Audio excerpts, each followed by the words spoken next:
মহেশবাবু আর জিৎ এই দুজনের কপাল খুব খারাপ, কারণ এই দুজন যখনই কোনো এক্সপেরিমেন্টাল ফিল্ম করেছে যেটা সময়ের থেকে এগিয়ে থাকা সিনেমা, সেটা পাবলিক অ্যাকসেপ্ট করেনি।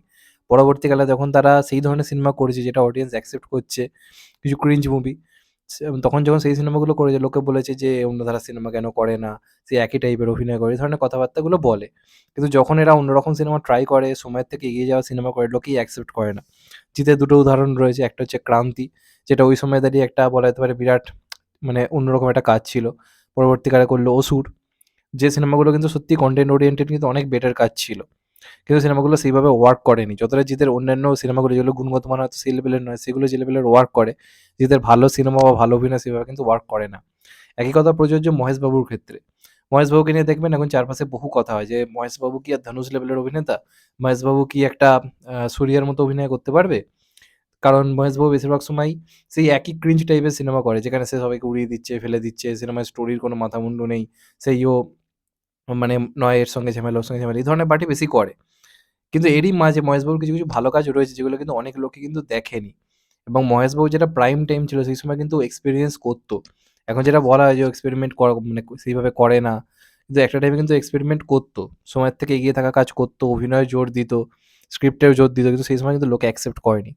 সেই টাইমের একটা সিনেমা হচ্ছে 'নেনো কা দিনে', যেটার হিন্দিতে নাম হচ্ছে 'এক কদম'। ইউটিউবে অ্যাভেলেবল রয়েছে। আমি ১ম এই বলব এই সিনেমাটা যারা দেখোনি, আমার তো মনে হয় অনেকেই দেখেছো। আমারই ভিডিও করতে লেট হচ্ছে। যারা দেখোনি তারা অবশ্যই এটা দেখো। এবার honestly speaking আমি এরকম কোনো সিনেমা মহেশবাবুর আছে আমি জানতামই না। কালকে ফেসবুকে অনেকে দেখলাম পোস্ট করেছে যে এই সিনেমাটার নাকি ৯ বছর কমপ্লিট হলো। এটা নাকি মহেশবাবুর ক্যারিয়ারের একটা সেরা কাজ। তো তখন আমি ইউটিউবে সার্চ করি 'নেনো কা দিনে' হিন্দি ডাবড বলে। দেখলাম 'এক কদম' বলে রয়েছে। তো তখন আমি দেখলাম। আমার কিন্তু দুর্ধর্ষ লেগেছে এই সিনেমাটা। এই যে আজকে এত সাইকোলজিক্যাল থ্রিলার হচ্ছে ২০২২, ২১, ২৩ এ দাঁড়িয়ে, ২০১৪ সালে এরকম সিনেমা জাস্ট ভাবা যায় না। সিনেমার প্রতিটা পরতে টুইস্ট। মানে গল্পটা আপনাদেরকে যদি একটু করে বলি, এখানে যে মহেশবাবুর চরিত্রটা সাইকোলজিক্যাল একটা রোগে আর কি রুগ্ন। যে ৩ টে লোককে আর কি সবসময় কল্পনা করে যারা হচ্ছে ওর বাবা-মাকে খুন করেছে। ও তাদেরকে মার্ডার করে এবং ও অনেক সময় কল্পনায় লোকের মাঝে দাঁড়িয়ে ওর মনে হচ্ছে সামনে লোকটা রয়েছে মার্ডার করছে। এবার ওর জীবনের লক্ষ্য হচ্ছে ওটাই যে সত্যিকারের ওই লোকগুলোকে খুঁজে মারা। এবার সত্যিই করে বাস্তবে এক্সিস্ট করে, কারণ অনেকটা বছর হয়ে গেছে। যখন ছোট ছিল তখন ওর বাবা-মা মারা গেছে। তো সেই ভিলেনগুলো আজও বাস্তবে রয়েছে কিনা, নাকি ওর সেটা শুধুই কল্পনা, ও কি সত্যিই চোখের সামনে ভিলেনকে দেখতে পাচ্ছে, নাকি সেটা ওর কল্পনা, সেটা নিয়ে পুরো স্টোরি। তার মানে বুঝতে পারছো স্টোরিটা কতটা ইন্টারেস্টিং।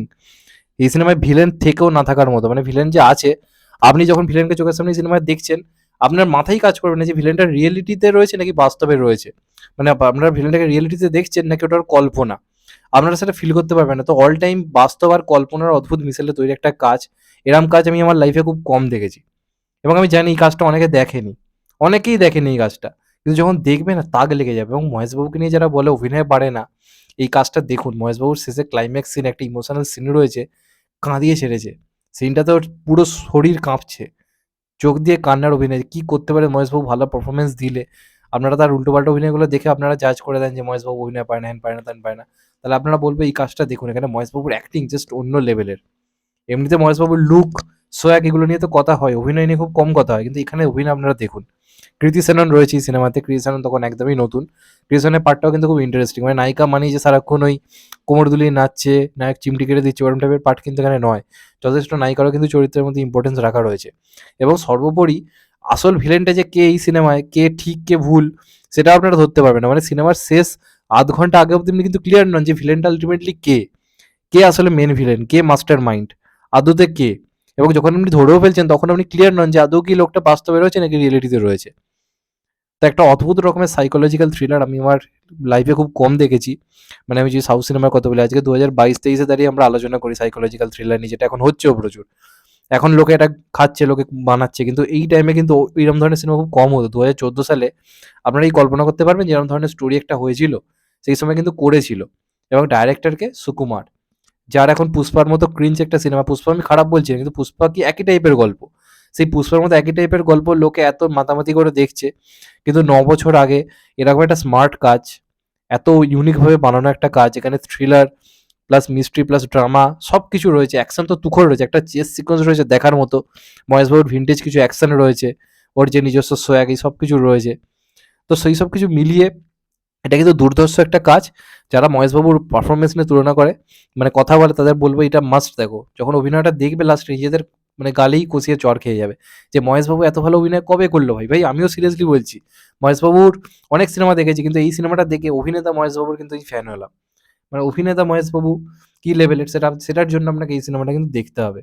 যেহেতু এখন গুন্টুর কারাম রিলিজ করছে, মহেশবাবুকে নিয়ে আলোচনা হচ্ছে, তখনই মনে হলো এই কাজটা দেখি। এবং আমি কোনো সত্যি বলছি কোনো আশা নিয়ে আমি কিন্তু বসিনি। আমি এমনি নরমালি দেখতে বসেছিলাম। কিন্তু আমি সত্যি বলছি সিনেমাটা দেখে আমি ১ মিনিট চোখ বন্ধ করতে পারিনি। সিনেমার শুরু থেকে শেষ অবধি শুধু টার্ন অ্যান্ড টুইস্ট। প্রতিটা পর্দায় টুইস্ট রয়েছে। এমনটা মহেশবাবুর সিনেমা আপনারা খুব একটা দেখতে পাবেন না বা মহেশবাবু নিজের কেরিয়ারে এই ধরনের সিনেমাটা খুব একটা করেনি।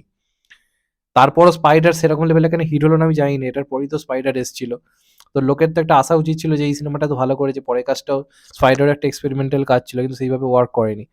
কিন্তু অনেক খাজা সিনেমার অনেক বেটার বিজনেস করেছে। তাই আমি বলব এটা অবশ্যই দেখুন। এটা সত্যি একটা ভালো কাজ। ইন্টারেস্টিং একটা স্টোরি লাইন যেমন বিজিএম, তেমন এখানে অ্যাকশনের কাজ, তেমন স্টোরি টেলিং, অদ্ভুত টার্ন অ্যান্ড টুইস্ট, মানে মারাত্মক thriller, edge of the seat thriller. তো এটা অবশ্যই পারলে দেখুন। এটা কোনোভাবেই মিস করবেন না। ইউটিউবে সার্চ করুন 'এক্কা দম' বলে বা আপনারা লিখুন 'নেনো কা দিনে' হিন্দি ডাবড বলে আপনারা পেয়ে যাবেন। Must watch movie. আমার তরফ থেকে বলব অবশ্যই দেখো। অভিনেতা মহেশবাবুর যদি না ফ্যান হয়ে যাও এই সিনেমাটা দেখে আমি আমার নাম পাল্টে দেবো। গ্যারান্টি দিলাম। আর যারা দেখেছো তাদের কেমন লেগেছে কমেন্ট করে অবশ্যই জানাও। চ্যানেলটা যদি নতুন হয়ে থাকে চ্যানেলটাকে সাবস্ক্রাইব করে দিও and hit the bell icon. ভালো থেকো সবাই। Take care. নমস্কার। আবার দেখা হবে এখন তো ভাই। সবাই ভালো থেকো, সুস্থ থেকো। নমস্কার। Take care.